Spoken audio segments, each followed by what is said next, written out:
now or in the future, period.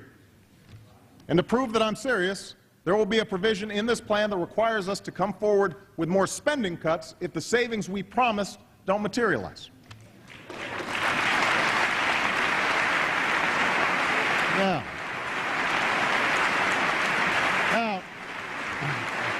part of the reason I faced a $1 trillion deficit when I walked in the door of the White House is because too many initiatives over the last decade were not paid for, from the Iraq War to tax breaks for the wealthy.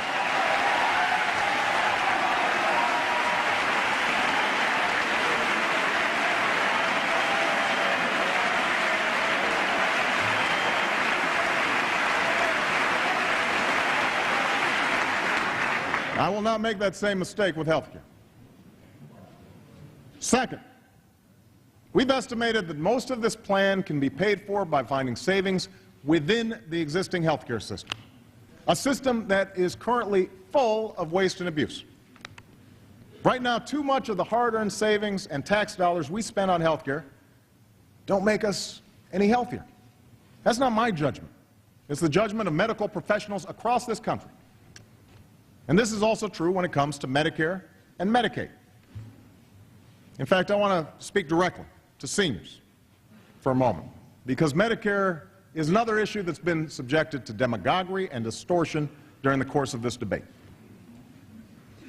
More than 4 decades ago, this nation stood up for the principle that after a lifetime of hard work, our seniors should not be left to struggle with a pile of medical bills in their later years. That's how Medicare was born. And it remains a sacred trust that must be passed down from one generation to the next. And that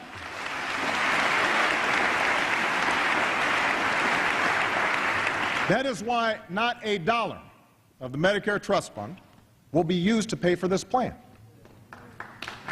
The only thing this plan would eliminate is the hundreds of billions of dollars in waste and fraud, as well as unwarranted subsidies in Medicare that go to insurance companies, subsidies that do everything to pad their profits but don't improve the care of seniors. And we will also create an independent commission of doctors and medical experts charged with identifying more waste in the years ahead. Now, these steps will ensure that you, America's seniors, get the benefits you've been promised. They will ensure that Medicare is there for future generations. And we can use some of the savings to fill the gap in coverage that forces too many seniors to pay thousands of dollars a year out of their own pockets for prescription drugs.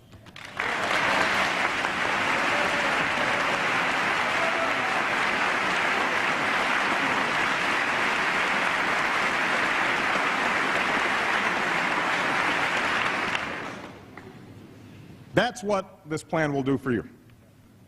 So don't pay attention to those scary stories about how your benefits will be cut, especially since some of the same folks who are spreading these tall tales have fought against Medicare in the past, and just this year supported a budget that would essentially have turned Medicare into a privatized voucher program. That will not happen on my watch. I will protect Medicare.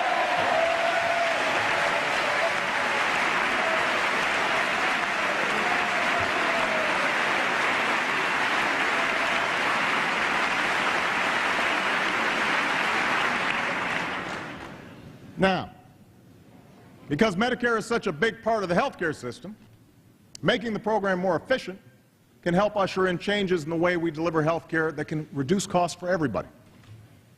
We have long known that some places, like the Intermountain Health Care in Utah or the Geisinger Health System in rural Pennsylvania, offer high-quality care at costs below average. So the Commission can help encourage the adoption of these common-sense best practices by doctors and medical professionals throughout the system. Everything from reducing hospital infection rates to encouraging better coordination between teams of doctors. Reducing the waste and inefficiency in Medicare and Medicaid will pay for most of this plan. Now, much of the rest would be paid for with revenues from the very same drug and insurance companies that stand to benefit from tens of millions of new customers. And this reform will charge insurance companies a fee for their most expensive policies, which will encourage them to provide greater value for the money, an idea which has the support of Democratic and Republican experts. And according to these same experts, this modest change could help hold down the cost of health care for all of us in the long run.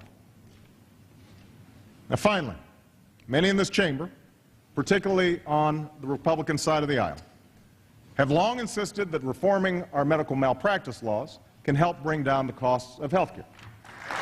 Now,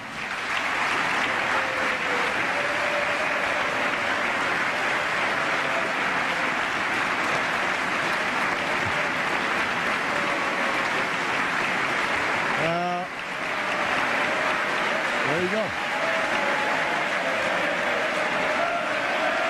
There you go. Now, I don't believe malpractice reform is a silver bullet, but I've talked to enough doctors to know that defensive medicine may be contributing to unnecessary costs. So I'm proposing that we move forward on a range of ideas about how to put patient safety first and let doctors focus on practicing medicine. I know that the Bush administration considered authorizing demonstration projects in individual states to test these ideas. I think it's a good idea, and I'm directing my Secretary of Health and Human Services to move forward on this initiative today.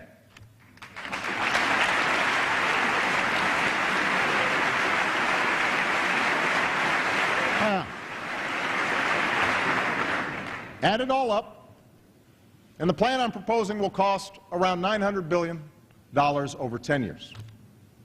Less than we have spent on the Iraq and Afghanistan wars, and less than the tax cuts for the wealthiest few Americans that Congress passed at the beginning of the previous administration. Now,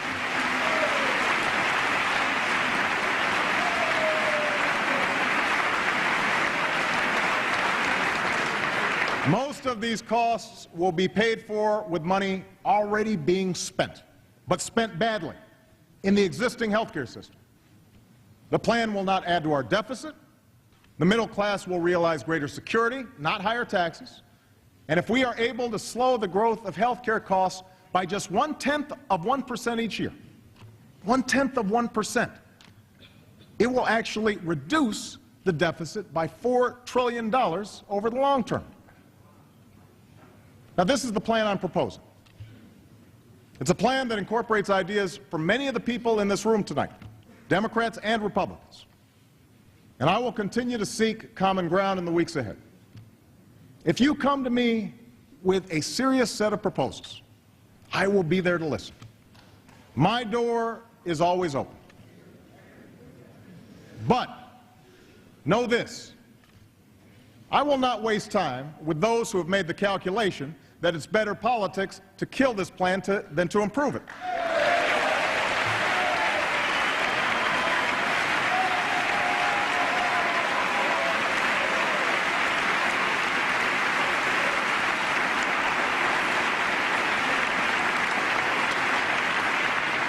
I won't stand by while the special interests use the same old tactics to keep things exactly the way they are.